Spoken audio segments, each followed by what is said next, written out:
अहिले भने हामी चरौदी खोलाको पुलमा छौँ र हामी हजुरलाई आज मुगलिङ नागडुवा सडक खण्ड प्याकेज 3 यानि कि तेस्रो खण्डभित्र रहेको मुगलिङ मलको सडक खण्डको अन्तिम अपडेट भिडियो आज हामी हजुरलाई देखाउँदैछौँ। योभन्दा अगाडि हामीले मुगलिङदेखि यस चरौदी पुलसम्मको झन्डै 26 किलोमिटर सडक खण्डको अवस्था देखाइसकेको अवस्थामा आज भने हामी हजुरलाई यस ठाउँदेखि मलगुसम्मको जुन चाहिँ तेस्रो खण्डको स्टार्टिङ अथवा इन्डिङ पोइन्ट रहेको छ उक्त ठाउँसम्मको झन्डै 12.6 किलोमिटर सडक खण्डको अवस्था आज देखाउनेछौँ। कति किलोमिटर पिच भयो, कति किलोमिटर पिच हुन बाँकी रहेको छ र बाँकी रहेको ठाउँमा सडक खण्डको अवस्था कस्तो रहेको छ आज हामी हेर्नेछौँ। तर त्योभन्दा अगाडि यदि हजुर यस च्यानलमा नयाँ हुनुहुन्छ र सडक सम्बन्धीको अपडेट भिडियोहरू हेर्न चाहनुहुन्छ भने कृपया यस च्यानललाई सब्सक्राइब गर्नुहोला र छेउको घन्टी टिङ लगाएर बजाइदिनु होला। त्यसै गरी योभन्दा अगाडिको अपडेट भिडियोहरू पनि हेर्न नभुल्नुहोला। कृपया भिडियोलाई अन्तिमसम्म हेरेर साथ दिनुहोला। हेलो एन्ड नमस्ते, बहु राज गुरुङ तपाईँहरू हेर्दै हुनुहुन्छ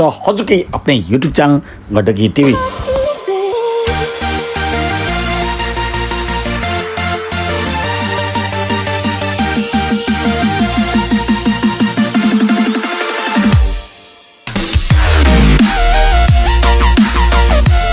अहिले भने हामी चरौदीको पुलबाट अगाडि बढेसँगै पिच भने यस ठाउँबाट सुरु भएको छ। झन्डै 3 महिना अगाडिको अपडेट भिडियोमा हामीले हेर्दै गर्दा पिच यस ठाउँबाट सुरु भएको थियो र विशालटार हुँदै बेनीघाट भन्दा थोरै यता आएर पिच टुङ्गिएको थियो र त्यति बेलाको समयमा झन्डै 3 महिना अगाडि यो पिच सडक खण्डको लेन्थ भनेको झन्डै 3700 मिटरको हालमा थियो र अब थप पिच भएको छ या छैन, अथवा भनौँ चरौदीदेखि अन्तिम बिन्दु मलगुसम्मको बाँकी 12.6 किलोमिटर सडक खण्डमा अब थप पिच भएको छ या छैन। यदि छैन भने सडकमा कामहरू के कस्तो भएको छ अब हामी हेर्दै जानेछौँ। योभन्दा अगाडि हामीले हजुरलाई मुगलिङदेखि चरौदीको पुलसम्मको झन्डै 26 किलोमिटर सडक खण्डमा लगभग 10.7 किलोमिटर हारीमा पिच भएको र 15.3 किलोमिटर हारीमा पिच नभएको सडक खण्डको अवस्था देखाइसकेपछि अब 12.6 किलोमिटर सडक खण्डको अवस्था आज हामी हेर्नेछौँ र मुगलिङ नागडुवा सडक खण्डको तेस्रो खण्डको सडक खण्डको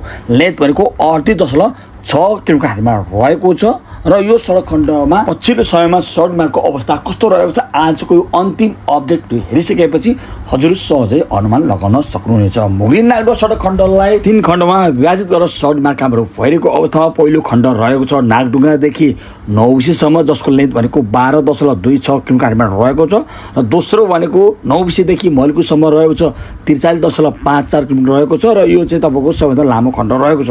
र त्यसै तेस्रो भनेको मुगलिङ मलगु खण्ड रहेको छ जसको लेन्थ भनेको 38.86 किलोमिटर हारीमा रहेको छ र यो तेस्रो खण्डको भौतिक प्रगति भनेको लगभग 43% को हारीमा रहेको छ। र त्यसै गरी तेस्रो खण्ड ठेक्का सौदा भनेको 2079 पुस 15 गते थियो र त्यसै गरी यसको सक्ने अवधि भनेको 2082 पुस 15 थियो, 3 वर्षको अवधि थियो। तर गएको डिसेम्बरदेखि 107 दिनको लागि म्याद थपिएको थियो र अब पुनः म्याद थप्ने तयारी भइरहेको अवस्था छ। र त्यसै गरी तेस्रो खण्डको लागत भनेको 4,80,59,00,000 रुपियाँ रहेको छ भने र यसको निर्माण कम्पनी भनेको शर्मा लामा ZICG रहेको अवस्था हो। र आज हामी अन्तिम तेस्रो खण्डको अन्तिम अपडेट हेरिरहेको अवस्था हो र अहिले हामी पिच सडक खण्डमा घुटिरहेको अवस्थामा हामी देख्न सक्छौँ साइड बार जुन चाहिँ डब्लु बिम क्र्यास प्याड पनि निर्माण भएको अवस्था छ र अब हामी सर घुर्नेछौँ र यो पिच जहाँनिर टुङ्गिएको उक्त ठाउँमा गएर हामी थप कुराकानी गर्नेछौँ। उक्त टुङ्गेको ठाउँदेखि थप पिच भएको छ या छैन हामी सोही ठाउँमा गएर हेर्नेछौँ र कुराकानी पनि गर्नेछौँ।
पिच भने यस ठाउँमा आएर टुङ्गेको अवस्था हो र त्यसै गरी पिच सडक खण्डको लेथको कुरा गर्दा करिब 37 सेन्टिमिटरको हाइटमा भएको र अब यस ठाउँदेखि थप पिच भने भएको रहेन रहेछ यस ठाउँमा र अब अगाडि पिच भएको छ छैन अब हामी हेर्नेछौँ र अहिले भने हामी बेनीघाटमा छौँ। मोगलिङ नागडोर सडक खण्ड प्याकेज 3 यानि कि तेस्रो खण्डमा जुन किसिमको पिच भएको छ भन्दा अगाडि पिच भने अहिले 2 चाहिँ तपाईँको तहमा भएको छ। जुन चाहिँ पहिलो तहको डिपिएम रहेको छ 7 सेन्टी र दोस्रो तहको पनि 7 सेन्टीको रहेको छ र अन्तिम तह भनेको फाइनल पिच हुनेछ जुन चाहिँ आसपाल प्रवृत्तिको हुनेछ 5 सेन्टीको हुनेछ र टोटल पिचको मोटाइ भनेको 19 सेन्टीको रहने हो। र त्यसै गरी तेस्रो खण्डमा 4 सडक खण्ड भने 7.15 किलोमिटर र त्यसै गरी 3 सडक खण्ड भनेको 3 किलोमिटर र त्यसै गरी 2 सडक खण्ड भनेको 28.71 किलोमिटरमा रहनेछ। र त्यसै गरी विशालटार मचिमटार कोरिनटार चुनटार जुन चाहिँ तपाईँको 4 सडक खण्ड योभन्दा अगाडि निर्माण भइसकेको अवस्था हो र त्यसरी उकालोमा चाहिँ तपाईँको 3 लेन हुनेछ भने अन्य ठाउँमा भने 2 लेन रहनेछ।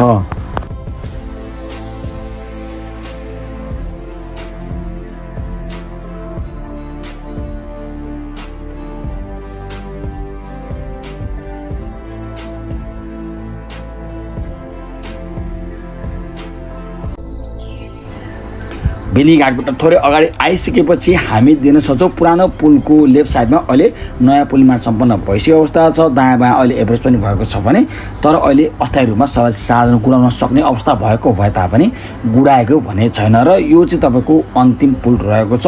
तेस्रो खण्डको टोटल 6वटा जुन चाहिँ कुरिनघाटको बारबाङ पुल महखोला पुल र त्यसै गरी हुक्ती खोलाको पुल खटौतीको पुल र चरौतीको पुल र यो पुल गरी 6वटा पुल रहेको छ र सबै पुलहरू चाहिँ अहिले निर्माण भने भएको छ।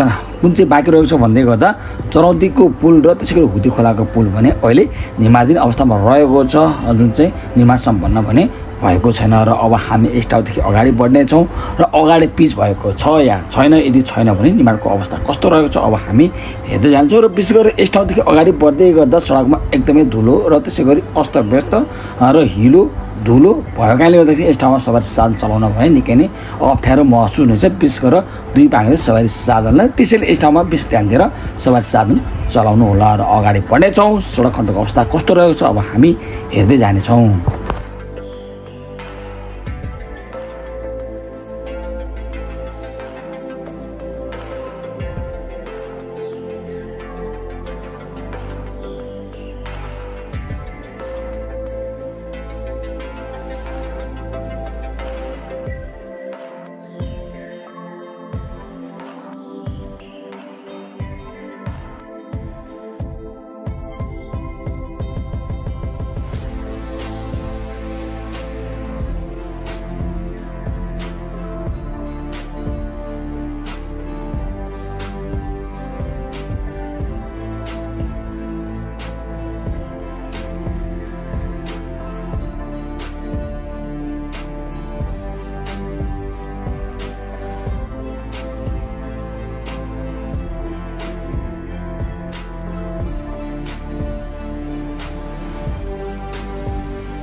अहिले भने हामी सलाङ घाटबाट चाहिँ अगाडि बढेको अवस्थामा एक ठाउँसम्म भने पिच भएको छैन बेनीघाटदेखि, तर बिचमा पिच हुनुभन्दा अगाडिको कामहरू भने भएको हामीले पायौँ र अहिले पानी परेको कारणले गर्दाखेरि यस ठाउँमा धुलो नभएको भए तापनि हिलो भने भएको हुँदा विशेष गरेर अहिले बर्खाको मौसम भएको र विशेष गरेर मुगलिङ नाग्दो सडक खण्डमा पनि धेरै ठाउँहरूमा पहिरोको झुकिरहेको छ र पहिरोको चिन्ता भएको सम्भावना भएको कारणले गर्दाखेरि विशेष ध्यान दिएर हजुर सवारी साधन चलाउनलाई र अब अगाडि बढ्नेछौँ र त्यसै गरी मलको नजिकै पुगेर हामी कुराकानी गर्छौँ उक्त ठाउँसम्म पिच भएको छ या छैन अब हामी हेर्दै जानेछौँ।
अहिले भने हामी मलखु प्रवेश गरेको अवस्थामा पछिल्लो समयमा यस ठाउँमा भने पिच भएको छैन। जस्तो 3 महिना अगाडि थियो चरौदीको पुलदेखि यस ठाउँसम्म अहिले नयाँ पिच भएको छैन, तर पिच हुनुभन्दा अगाडि कामहरू पनि केही मात्रामा भएको अवस्था हो। विशेष गरेर मुगलिङदेखि मलखुसम्मको तेस्रो खण्डको सडक खण्डको लेन्थ भनेको 38.6 किलोमिटरमा रहेको अवस्थामा अब टोटल पिच भनेको चाहिँ कति भएको छ भन्दै गर्दा 14.4 किलोमिटरमा भएको छ भने अब पिच हुन बाँकी रहेको भनेको तपाईँको 24.2 सेमिटको हालमा भएको अवस्था छ। योभन्दा अगाडि हामीले कुरिनघाटदेखि चाहिँ तपाईँको रमाइलो डाँडादेखि कुरिनघाटसम्म भएको छ 36 सेमिटको हालमा पिच, त्यसै गरी चुनखोलादेखि चुनडारसम्म भएको छ 800 मिटरको पिच, त्यसै गरी फिस्टिङमा भएको छ 700 मिटरको पिच, माउखोलाको पुल नजिकै आएर पुगेको छ 600 मिटरको पिच र त्यसै गरी माउखोलाको पुलदेखि हुग्दी खोलासम्म भएको छ 2700 मिटरको पिच, त्यसै गरी मजिमटारमा पिच भएको छ 1200 को, चरौदीमा भएको छ 1100 को र त्यसै गरी विशालटारको भएको छ तपाईँको 3700 को गरेर टोटल 14.4 किलोमिटरमा